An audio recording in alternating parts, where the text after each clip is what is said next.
Na, ar teko kada susidurti su tokia situacija? Mokinys atrodo viską puikiai iškalės, atsako į visus klausimus, bet kai tik paprašai pritaikyti tas žinias kažkur kitur, naujame kontekste, tyla, sutrikimas. Būtent apie šitą iššūkį šiandien ir kalbėsime. Kartu aiškinsimės, kaip tarptautinio bakalaureato pradinukų ugdymo programa, arba trumpiau PUP, siūlo mums mokytojams įrankius padedančius tą žinių bagažą paversti tikrų gyvų supratimu. Gerai, taigi, koks planas?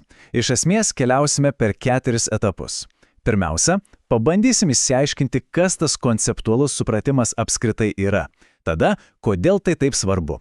Trečia, pereisime prie praktikos, kaipgi kurti tas koncepcijomis grįstas temas. Ir pabaigai pats smagumas, konkrečios strategijos, kurias galima iškart pritaikyti klasėje.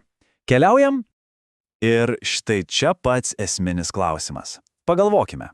Ar žinojimas, kad Paryžius yra Prancūzijos sostinė, yra tas pats, kas supratimas, kodėl būtent jis tapo sostinė? Koks jo vaidmuo šalies istorijoje, kultūroje? Manau, visi sutiksime, kad ne. Būtent šis skirtumas tarp sauso fakto žinojimo ir gilaus supratimo yra tai, apie ką mes čia ir kalbame. Gerai, tad nerkime giliau. Kasgi yra tas konceptualus supratimas? Pabandykime išlukštenti šią savoką. Pagal tarptautinio bakalaureato apibrėžimą viskas susiveda į 3 dalykų jungtį. Pirma, faktinės žinios, tai yra, ką mes žinome. Antra, procedūrinės, arba kaip mes kažką darome. Ir trečia, turbūt svarbiausia dalis, metakognityvinės žinios. Kas tai per žvėris? Paprastai tariant, tai mąstymas apie savo patys mąstymą. Tai tas momentas, kai mokinys sustoja ir paklausia savęs, o kaip aš priėjau prie šios išvados? Ar tikrai gerai suprantu? Gal yra kitas kelias? Štai tada ir gimsta tikrasis supratimas. Ir štai ši schema puikiai parodo, kaip tas supratimas atrodo realybėje. Tai tikrai nėra tiesa linija nuo nežinojimo iki žinojimo. Oi ne, tai labiau primena chaotišką, bet kartu ir nuostabų voratinklį. Mokiniai nuolat pina naujas gijas, jungia jas su senomis, kartais tenka kokią giją ir nutraukti, nes paaiškėja, kad jį veda ne ten. Tai nuolatinis judesys, žinių tinklo perkonstruojimas, tai gyvas, pulsuojantis procesas. Manau, ši mintis yra neįtikinai svarbi mums, mokytojams. Kai supratimas nėra finišo linija, o tik tarpinė stotelė, pasikeičia visa mokymosi dinamika. Mokinio A supratau tampa ne pamokos pabaiga, o naujo tyrinėjimo pradžia. Tai atveria duris nuolatiniam smalsumui, klausimams, o kas jeigu, o kodėl? Gerai, jau šiek tiek aiškiau, kas yra tas konceptualus supratimas. Bet dabar svarbiausias klausimas – kodėl mums to reikia? Kokia iš to nauda besimokantiems? Nauda yra tiesiog milžiniška. Pagalvokime, kuo mes iš tiesų siekiame. Ar kad mokiniai būtų tiesiog vaikščiojančios Google paieškos, galinčios atkartoti faktus? Tikriausiai ne. Juk norime, kad jie taptų kūrybingais problemų sprendėjais, kurie nebijo sudėtingų situacijų, sugeba į viską pažiūrėti iš kelių pusių ir, svarbiausia, moka pritaikyti savo žinias ten, kur jų reikia. Būtent tai ir duoda konceptualus mokymasis. Jas augina lankstų, kritišką ir savarankišką mąstytoją. Štai šis palyginimas, man atrodo, tobulai viską iliustruoja. Vienoje pusėje turime, pavadinkime tai žinių konservais. Faktai tvarkingai sudėti į stiklainius, uždaryti, galiojantis tik tam tikroje vietoje ir laike. O kitoje pusėje gyvas klestintis sodas.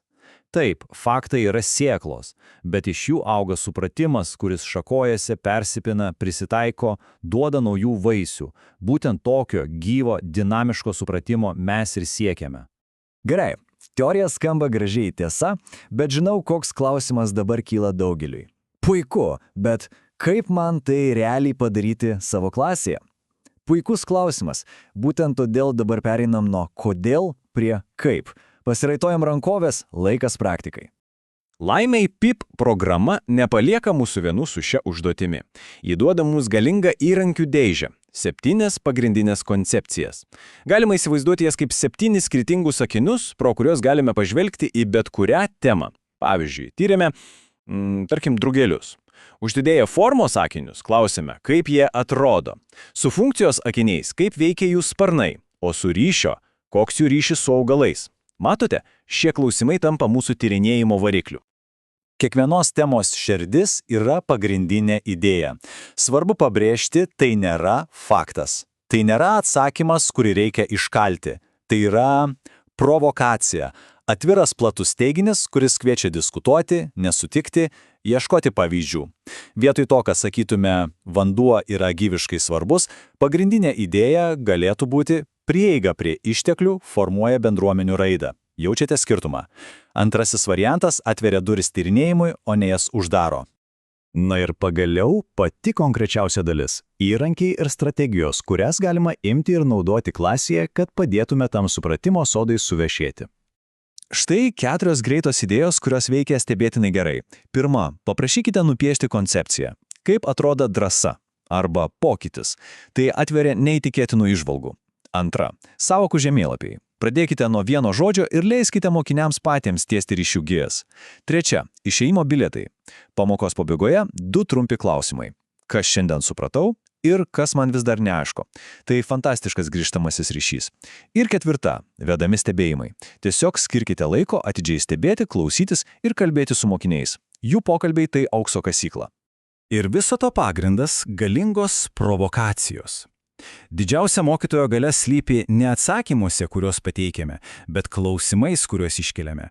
Mūsų darbas neduoti žuvį ir net neduoti meškerį. Mūsų darbas sužadinti alkį žvejoti. Mūsų tikslas nepripildyti galvas faktais, o uždegti juose smalsumo ugnį. Ir pabaigai mintis apmąstymai. Kitą kartą įžengus į savo klasę ar kitą mokymosi erdvę, verta apsižvalgyti ir paklausti, kas čia skatina klausti, kas provokuoja smalsumą, ar aplinka pati savaime kelia klausimus. Galbūt tai siena skirta klausimams, o gal tiesiog keistas neįprastas daiktas ant palangės. Kartais mažiausi aplinkos pokyčiai gali atverti didžiausias erdves mąstymui.